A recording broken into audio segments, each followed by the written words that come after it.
Hola, bienvenidos. A lo largo de los programas que se han emitido hemos intentado comprender al tarot desde su origen, su evolución, su estructura y su contenido. Hemos visto que existe relación entre tarot y hombre y entre tarot y universo también. Hoy ya, para cerrar este ciclo sobre tarot, vamos a continuar con el reportaje que empezamos la semana pasada y vamos a descubrir qué secretos se ocultan tras los códigos del tarot. Adelante, reportaje. La comparecencia de los arcanos menores conciben el posicionamiento de los principios de la actividad y la posibilidad, como son el bien o el mal, así como lo positivo y lo negativo. El otro grupo que agremia las barajas del tarot son los arcanos mayores, quizá el grupo con mayor uso dentro de la cartomancia. Así como el simbolismo es determinante en los arcanos menores, aquí son de igual intención y quizá con una mayor denotación original, apareciendo el elemento arquetípico.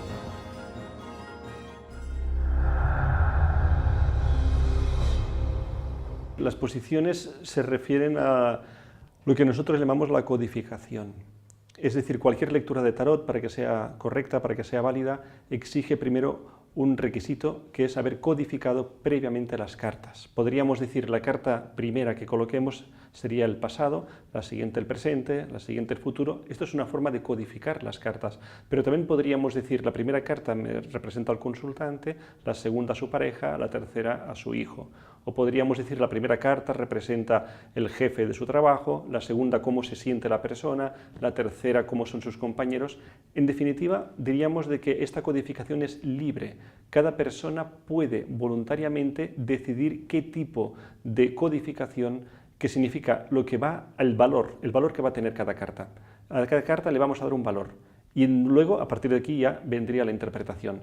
Existen muchísimos sistemas de lectura, nosotros hacemos muchos, desde sistemas estándares a sistemas más específicos en el ámbito de la psicoterapia, es decir, nosotros tenemos sistemas en donde podemos trabajar tarot con constelaciones familiares, con terapia de regresión, con el renacimiento, reviviendo lo que pasó en el momento del nacimiento, realizar incluso un árbol genealógico es posible con el tarot. Son diferentes sistemas, pero todos estos sistemas tienen una base, la codificación, saber previamente qué valor le daremos a esa carta. Los arquetipos junguianos son el modelo original y primario de un arte como la muerte, la templanza, la fuerza, entre otros. Junto a los símbolos hacen del tarot verdaderas obras de arte con una infinidad de probabilidades en el camino del ser humano en busca de conseguir su felicidad. Los arcanos mayores se encuentran numerados y podemos dividirlos en tres subgrupos. El primero, perteneciente al hombre, describiría las posibilidades del ser humano, representando el sentido interno de la doctrina secreta del tarot. El segundo, caracterizado por el mundo físico. Y por último, el tercero, perteneciente a la espiritualidad. Observaremos el mismo vínculo que existía en los arcanos menores. La aparición del tarot en cada región del Viejo Mundo hacía suponer que éste incrementaría su contenido, pero no resultó así, debido a que todas las culturas guardaron celosamente su propia esencia. Una ocasión importante de este estudio se puede entender por medio del libro de Gebelin, quien publicó entre 1773 y 1782 9 volúmenes, donde presentaba arquetipos recogidos de la cultura egipcia. Los signos de alteración por parte de Gebelin eran más que notables. Se puede observar cómo añade una pata a la mesa del mago, modifica los números de las cartas y transforma algunos arquetipos de la carta del Papa, la orientación de algunas cartas como la del ahorcado y otras más. El juego del tarot entre sus pinturas y personajes esconde más de un código ilustrado, pues los números y símbolos no han sido ubicados por antojo de nadie. ¿Pero qué podemos saber de ellos? El tarot pertenece a la humanidad. Entonces, por el hecho de que pertenece a la humanidad y de que es una herramienta universal, están codificados los códigos, las imágenes, las referencias a todos los aspectos que pertenecen a la humanidad en cuanto a revelación espiritual, en cuanto a lo que el profesor que yo he tenido, Philippe Camoin, llama los códigos. De hecho, habrá un antes y un después en el tarot, después de que él ha revelado, él ha demostrado de que en el tarot no solamente encontramos la simbología que hace referencia a la religión católica, a la creencia cristiana, sino que también están referenciados símbolos que hacen referencia a la cultura egipcia, a la cultura china, a la cultura japonesa, a culturas incluso antiguas. De hecho, una de las cosas que está realmente impresionando es que el testimonio del conocimiento del tarot de Marsella está impactando en Japón, porque están viendo que aspectos de su cultura y de su religión también están impresos a través de los códigos y de los símbolos en el tarot de Marsella. Y justamente porque el tarot de Marsella no pertenece solamente a un grupo, pertenece a la humanidad. Y si pertenece a la humanidad, toda la humanidad puede y debe tener reflejados sus aspectos culturales para que pueda reconocerlo. Un código lleva mucha información de forma muy resumida, muy resumida. Colores, posición de las figuras, la dirección de las miradas, símbolos, en fin, el código proyecta o despliega muchísima información cuando lo reconoces. Una de las referencias a las que hacía de esto que estaba comentando antes, lo encontramos en la torre, donde aparecen en las ventanas las tablas de la ley. Un símbolo egipcio que puedo recordar ahora es la diosa Isis, que sería la papisa, donde aparecen los dos números en romano que forman parte de la letra Isis, y además la simbología que encierra esa carta. Otra de las combinaciones que nos hace pensar en la mitología egipcia es el ermitaño justo al lado de la justicia. Sería la diosa Anubis, que pesa el alma de los muertos, con Hermes, que asiste al momento del pesaje. Para una explicación didáctica tomaremos como ejemplo al tarot de Marsella, y en él veremos cómo existen signos y códigos que aparecen en medio de los personajes, testigos de su aparición. El tarot de Marsella no tiene autor reconocido, no está firmada, es una baraja de tarot, un juego de cartas que no se sabe quién lo ha diseñado o quién ha hecho toda esa compilación de información, de simbolismo y incluso yo me atrevería a decir que quizás sea una de las primeras. Yo creo que a partir del tarot de Marsella es cuando surgen posteriores barajas ya con autor reconocido, firmadas.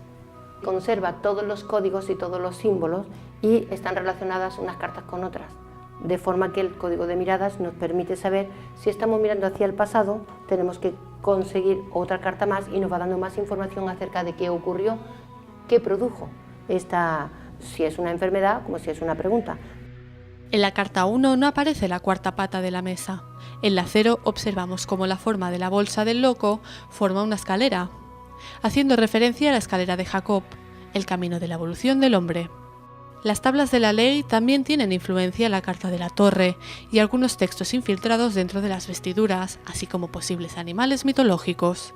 Los códigos no solo pueden manifestarse en su composición y estructura, también pueden interpretarse a través del color, como es el caso del violeta, simbolizando la realización espiritual, y aparecen muy pocas ilustraciones del tarot. La última carta del tarot es la carta del mundo, la carta 21, muestra justamente el anima mundi, la mujer desnuda, el alma del mundo. Significa de que es esa desnudez el símbolo de la verdad, que es en definitiva donde nos va a conducir el tarot. Es una herramienta que puede ayudar a la persona para que clarifique lo que hay al interior de la persona. Lo que podemos esperar, entendiendo cada uno de los arcanos como cada uno de los siglos, es la máxima apertura de todo lo que hace referencia tanto a la persona en el aspecto físico como espiritual, la máxima apertura en todos los aspectos, y entre ellos el verdadero conocimiento del tarot en el siglo XXI. Este método es sin duda una práctica de profesionales que han utilizado como máquina del tiempo este instrumento para entender al hombre y la naturaleza desde su concepción, haciendo que su actividad sea proyectada hacia las terapias, autoayudas o como fin adivinatorio, entregando destinos y rumbos alternos para el buen uso del hombre. Como veis, los secretos que ocultan las cartas del tarot son infinitos. Quiero darle las gracias a los estudiosos que han colaborado con nosotros en la edición del reportaje. Y ahora os voy a dejar con Francesca y la carta número 1, el mago. Adelante, Francesca. Hoy el arcano que nos ocupa es la carta del mago, la número 1 del tarot. El mago es creador de pensamientos e ideas. Hace referencia a la conciencia y a la capacidad innata que posee el ser humano para crear. Es la acción que lleva directamente a obtener lo deseado, ya que posee las 4 virtudes mágicas: querer, poder, saber y osar. Es la fuerza creadora de la mente y la materialización en la realidad. La posición de sus brazos nos hace referencia a la máxima de como es arriba, es abajo. En su mesa están representados los 4 elementos de vida: agua, aire, fuego y tierra, ya que es un alquimista. Quizás esas monedas que aparecen encima de su mesa nos estén haciendo referencia a los átomos y los electrones.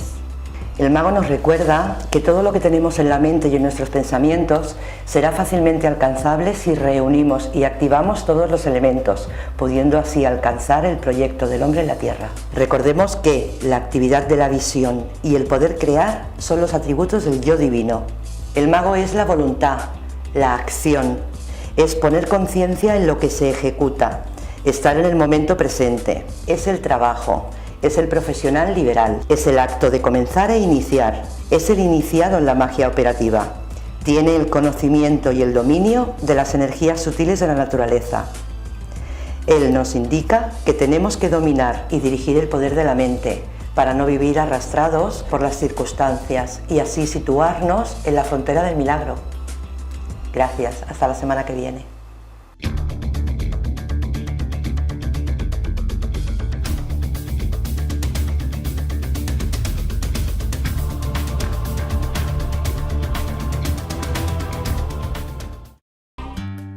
Con la llegada de la crisis tuve muchos problemas.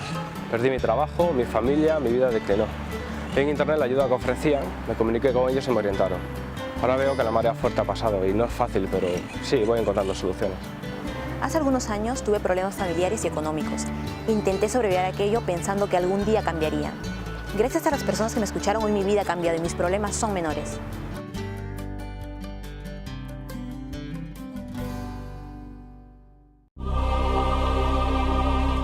En A Pie de Calle continuamos con la ruta de la Barcelona de los dragones y las gárgolas. Hoy nos movemos por el paseo Lluís Companys y seguramente no sabréis quién diseñó los dragones y las gárgolas del paseo. Vamos a descubrirlo.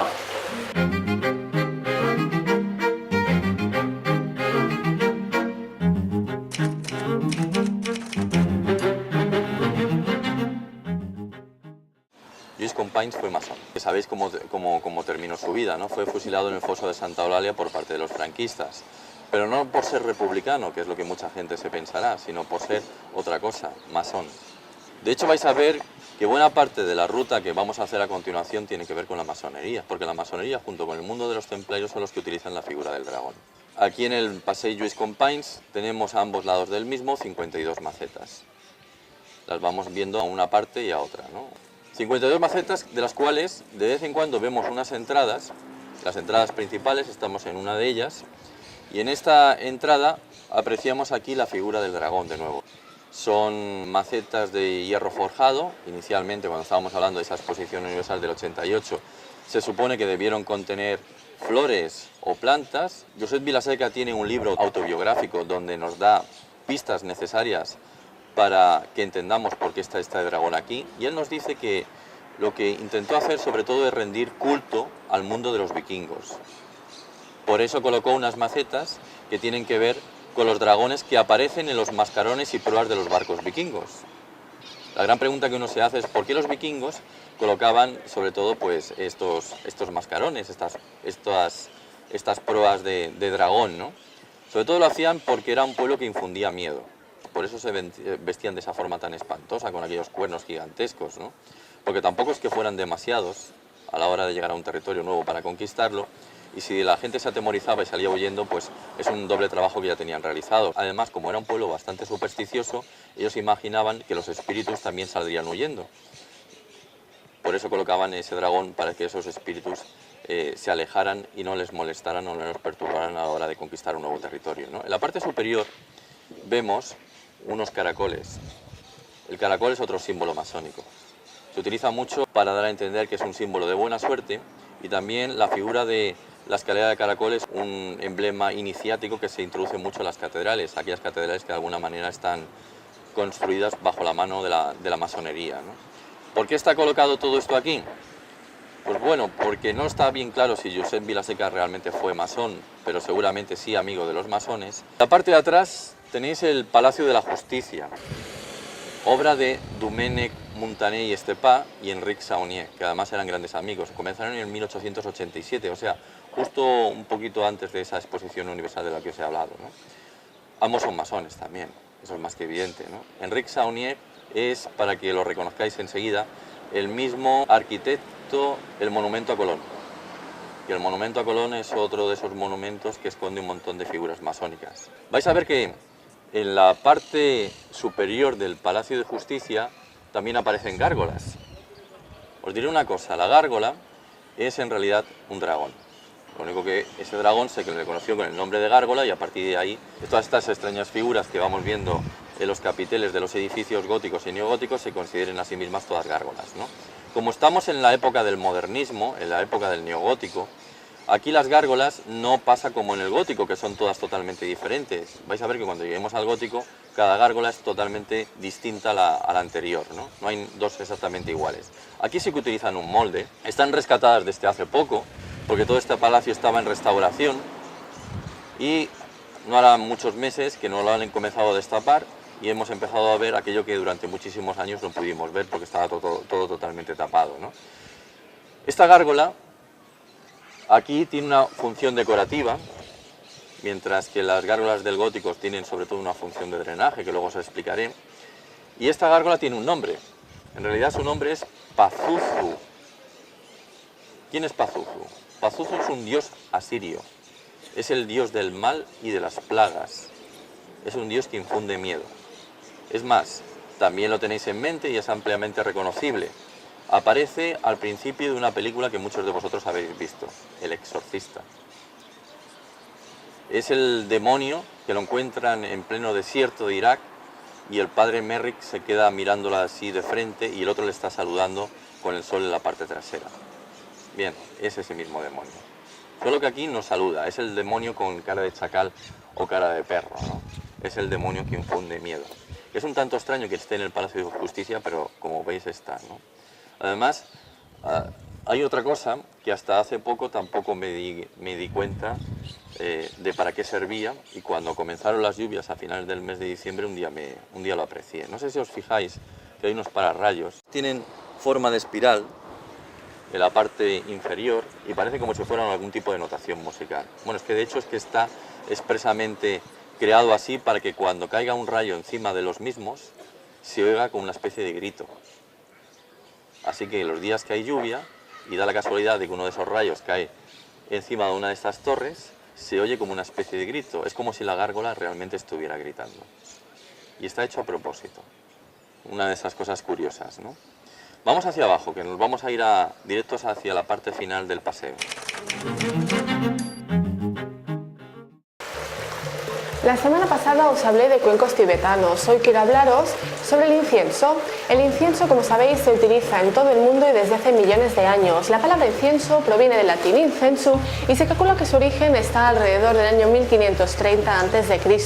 De hecho, podemos encontrar muestras de su existencia en los sarcófagos y las lápidas egipcias.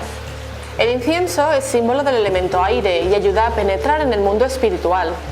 Las culturas hindú y china iniciaron la veneración a sus dioses con los inciensos hechos de base natural. En Oriente aún se conserva este recurso para ceremonias y rituales, y en Occidente se ha vuelto muy especial por su contenido aromático.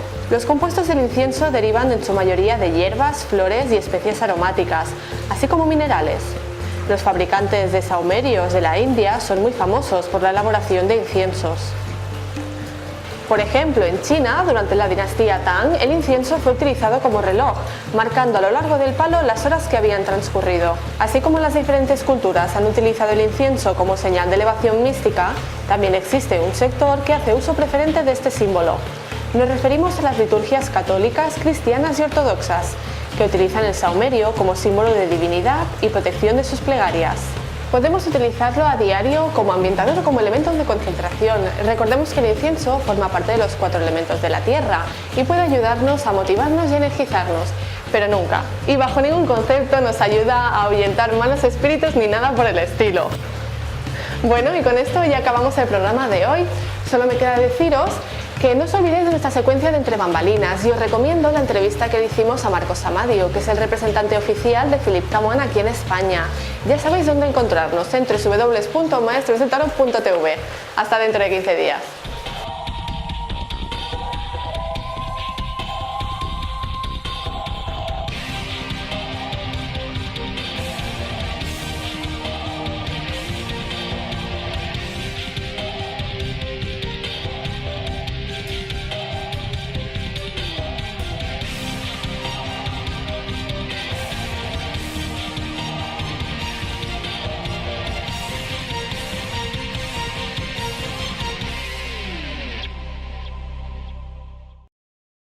Cuando amas y estás solo, cuando sueñas y también sufres, cuando lloras y sientes desconsuelo, cuando piensas en abandonar, detente para seguir andando. La primera necesidad, comunicarse. Lanza tu suerte. Tu mejor consulta de tarot con maestros tarólogos. 806-403-403. Ágora, tarot y videncia 24 horas para ti.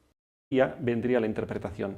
Existen muchísimos sistemas de lectura, nosotros hacemos muchos, desde sistemas estándar a sistemas más específicos en el ámbito de la psicoterapia, es decir, nosotros tenemos sistemas en donde podemos trabajar tarot con constelaciones familiares, con terapia de regresión, con el renacimiento, reviviendo lo que pasó en el momento del nacimiento, realizar incluso un árbol genealógico es posible con el tarot.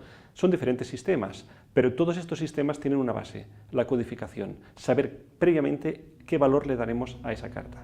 Los arquetipos junguianos son el modelo original y primario de un arte como la muerte, la templanza. El pasado, la siguiente el presente, la siguiente el futuro. Esto es una forma de codificar las cartas, pero también podríamos decir la primera carta me representa al consultante, la segunda a su pareja, la tercera a su hijo. O podríamos decir la primera carta representa el jefe de su trabajo, la segunda cómo se siente la persona, la tercera cómo son sus compañeros. En definitiva, diríamos de que esta codificación es libre. Cada persona puede voluntariamente decidir qué tipo de codificación, que significa lo que va al valor, el valor que va a tener cada carta. A cada carta le vamos a dar un valor. Y luego, a partir de aquí... Es el grupo con mayor uso dentro de la cartomancia. Así como el simbolismo es determinante en los arcanos menores, aquí son de igual intención y quizá con una mayor denotación original, apareciendo el elemento arquetípico.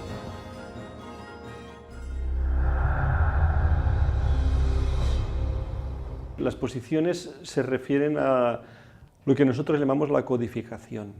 Es decir, cualquier lectura de tarot, para que sea correcta, para que sea válida, exige primero un requisito, que es haber codificado previamente las cartas. Podríamos decir, la carta primera que coloquemos sería... Al tarot, desde su origen, su evolución, su estructura y su contenido. Hemos visto que existe relación entre tarot y hombre, y entre tarot y universo también.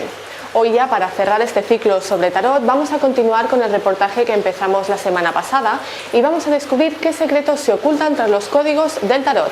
Adelante, reportaje. La comparecencia de los arcanos menores conciben el posicionamiento de los principios de la actividad y la posibilidad, como son el bien o el mal, así como lo positivo y lo negativo. El otro grupo que agremia las barajas del tarot son los arcanos mayores.